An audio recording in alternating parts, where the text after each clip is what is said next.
እንዴት ናችሁ ውድ ተከታታዮቼ እንደምን ቆያችሁ? ዛሬ አዲስ ቪዲዮ ይዤላችሁ መጥቻለሁ።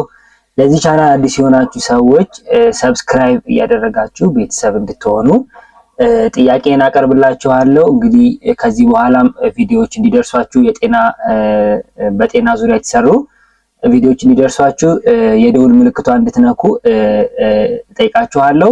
ከዛ በኋላ አይታችሁ ከወደዳችሁት ላይክ አድርጉት። ሌላ ሰው ይጠቅማል ብላችሁ ካሰባችሁ ደግሞ ሼር ብታደርጉልኝ በጣም ደስ ይለኛል። ዛሬ የምንነጋገረው ስለ ወሊድ መቆጣጠሪያ ሳይድ ኢፌክቶች ወይም ደግሞ የጎንዮሽ ጉዳቶች ነው። ብዙ ጊዜ የወሊድ መቆጣጠሪያ በሚዲያም በምንም ሲወራ የጎንዮሽ ጉዳቱ ሲወራ አይተናናቅም። ምንድነው መውለድን ለተወሰነ ጊዜ ያስቀሩልናል። ለዚህ ጊዜ ነው እንጂ እንደማንኛውም መድኃኒት የራሳቸው የሆነ ሳይድ ኢፌክት ወይም ደግሞ ጉዳት አላቸው።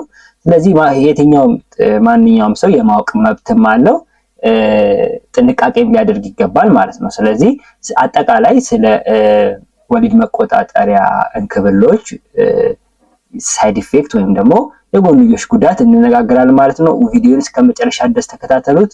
አመሰግናለሁ። የወሊድ መቆጣጠሪያዎች እንግዲህ የሚሰሩት ሆርሞን ላይ ነው። አብዛኞቹ የሚሰሩት ሆርሞኖች ላይ ነው። ስለዚህ ያው የሆርሞን መዛባት ያመጣሉ ማለት ነው። ስለዚህ ምንድነው እንደ አጠቃላይ ጀነራሊ ስፒኪንግ የወሊድ መቆጣጠሪያዎች አብዛኞቹ የሆርሞን ላይ ነው የሚሰሩት።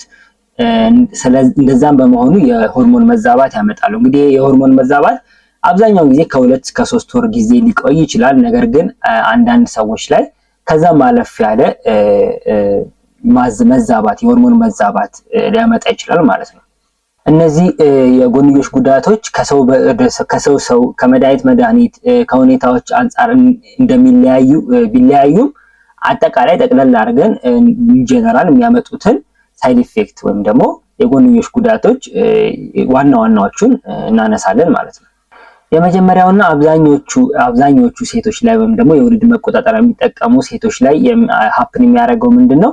የወር አበባ ጊዜ መዛባት ነው። የወር አበባ ምንድነው? እንግዲህ የወር አበባ የሚቆጣጠሩት ከላይ ጀምሮ ከሃይፖታላመስ፣ ፒቱታሪ እታች ድረስ ኦቫሪ እና ሌሎችም ሁኔታዎች አፌክት ያደርጉታል ወይም ደግሞ አስተዋጽኦ ያደርጋሉ። ነገር ግን ሆርሞናል ኮንትሮል ነው ያለው። ስለዚህ የወር አበባ መዛባት የመጀመሪያው አብዛኛውን ጊዜ የሚታየው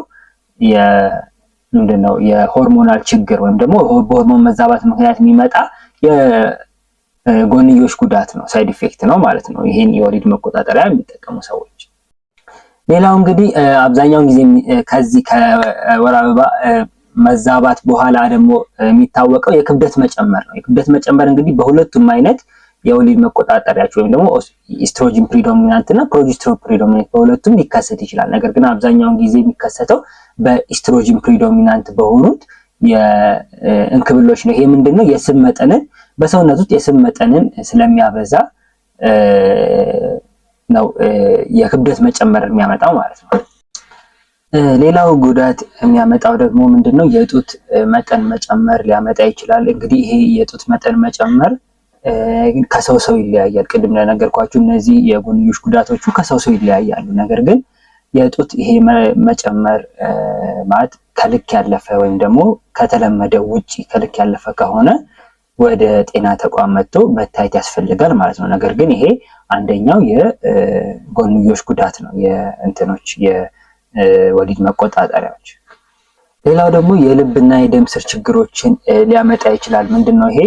ስትሮክ ድረስ ከማምጣት የልብ የደም ቧንቧ መርጋት በማምጣት እስኪዘጋ ድረስ ወደ ሳምባ የሚሄደውንም የደም ቧንቧ እስከ መዝጋት ድረስ የሚደርስ የደም መርጋት በማምጣት የሚደርስ አደጋ ሊያመጣ ይችላል። ስለዚህ ይሄ ሌላኛው ጉዳት ነው። ስለዚህ እንደዚህ በተለይ የልብ ችግር ያለባቸው፣ ኮሌስትሮል ያለባቸው፣ ግፊት ያለባቸው ሴቶች ወይም ደግሞ ከዚህ በፊት ስትሮክ ያጋጠማቸው እንደዚህ አይነት ችግሮች ያለባቸው ሰዎች ጤና ባለሙያ የሚመክራቸውና የሚመርጥላቸው የወሊድ መቆጣጠሪያ መጠቀም አለባቸው። አለበለዚያ አደጋ ላይ ሊወድቁ ይችላሉ ኤኒ ታይም ማለት ነው። ስለዚህ ይሄንን በጣም ኮንሲደሬሽን ውስጥ መክተት ያስፈልጋል ማለት ነው።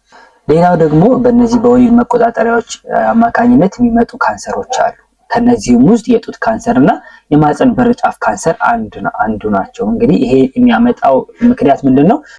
በተለይ ደግሞ ኢስትሮጅን ኮንቴኒንግ የሆኑ ወይም ደግሞ ኢስትሮጅን የያዙ የወሊድ መቆጣጠሪያዎች ደግሞ ከባድ ምንድነው የነዚህን የጡትና የማህፀን በር ጫፍ ካንሰር ሊያመጡ ይችላሉ፣ ሊያጋልጡ ይችላሉ ማለት ነው። በተጨማሪም ደግሞ የትልቁ አንጀት ካንሰርን የማምጣት እድል ሊኖር ይችላል። ምንድነው ይሄ? ሁሉም የኢስትሮጅን ኮንቴኒንግ የወሊድ መቆጣጠሪያዎች ይሄን ያመጣሉ ሳይሆን ለሰዎች ያላቸው ተጋላጭነታቸውን ይጨምራሉ ነው ይሄ። ስለዚህ እነዚህ ከላይ ዘረዘርኳቸው እንትኖች ዋና ዋናዎቹና ጥቂቶቹ ናቸው። እንግዲህ ብዙ የጎንዮሽ ጉዳቶችና ሳይድ ኢፌክቶች አሉ።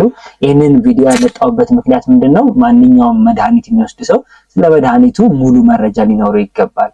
ጀስት ስለ ጥቅሙ ብቻ እየተነገረው መጠቀም ሳይሆን ጉዳቶችንም ነግሮ ጥንቃቄ አድርጎ ውሳኔውን በዛ አማካኝነት እንዲያደርግ እንደሚያስፈልግ ስለማምን ነው። አመሰግናለሁ። እንግዲህ ይህንን ትምህርት ጠቃሚ ነው ብላችሁ ካሰባችሁ ላይክ አድርጉልኝ። ቻናሌ ሰብስክራይብ ማድረጋችሁን እንዳትረሱ። እንግዲህ ይጠቅማል ብላችሁ ካሰባችሁ ደግሞ ለሌሎች ሰዎች ፎርዋርድ ወይም ደግሞ ሼር በማድረግ እንድታግዙኝ እጠይቃችኋለሁ። አመሰግናለሁ። ወዳችኋለሁ።